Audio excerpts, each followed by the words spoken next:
The Korean Presbyterian Church of Bayside. Small Group Bible Study. By Reverend David Lee.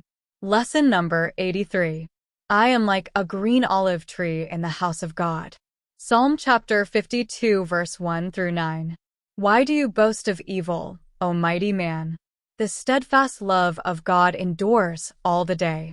Your tongue plots destruction, like a sharp razor, you worker of deceit. You love evil more than good, and lying more than speaking what is right. Selah.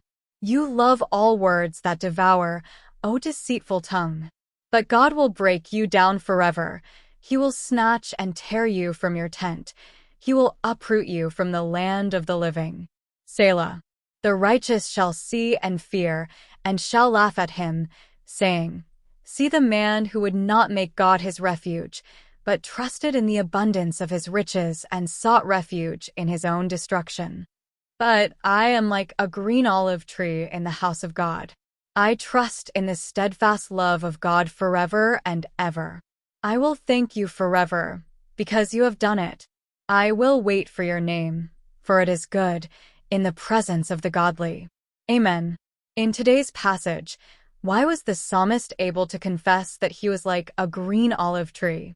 What do you think this signifies? The context of today's passage is shown in the subtitle, which states, When Doeg, the Edomite, came and told Saul, David has come to the house of Ahimelech. This refers to the story that is found in 1 Samuel 21 and 22. When David was fleeing from King Saul, he somehow ended up in the land of Nob. There, he became so hungry that he went to the priest Ahimelech. When David asked the priest for some food, he was given holy bread, which only the priests were allowed to eat.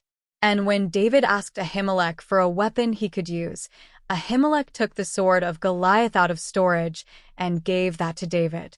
According to 1 Samuel, Ahimelech helped David like this most likely because he did not realize that he was being chased by King Saul. Ahimelech only supported David was King Saul's son-in-law, and he was the warrior who defeated Goliath. Now Doeg, an Edomite, was there to witness this. 1 Samuel states that Doeg was the chief shepherd for King Saul. Knowing that King Saul wanted to kill David, Doeg told King Saul that the priest Ahimelech betrayed him by helping David.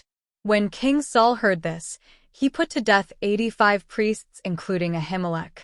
David was heartbroken when he found out what happened. Innocent people died because of him. So, David poured out his heart before the Lord. First, David said that those who are conniving and use their tongues to lie are evil.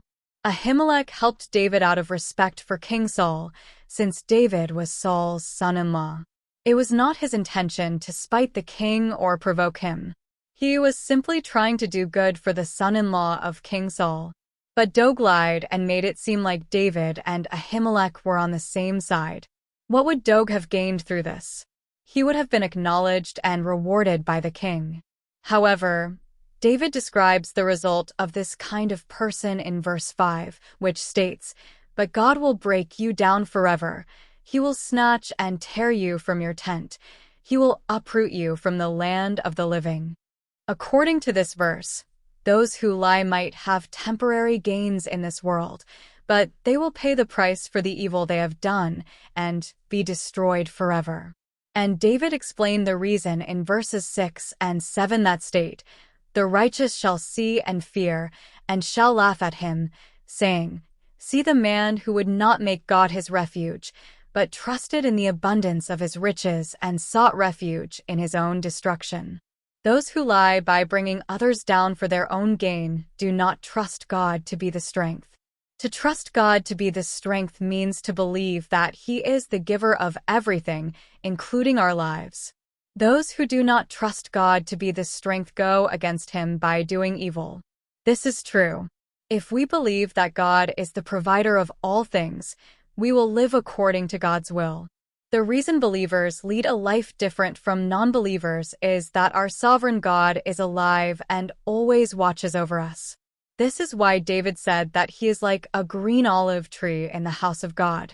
Because he strived to live righteously before God and trust in the Lord, he believed that he would become like a green olive tree. But why a green olive tree?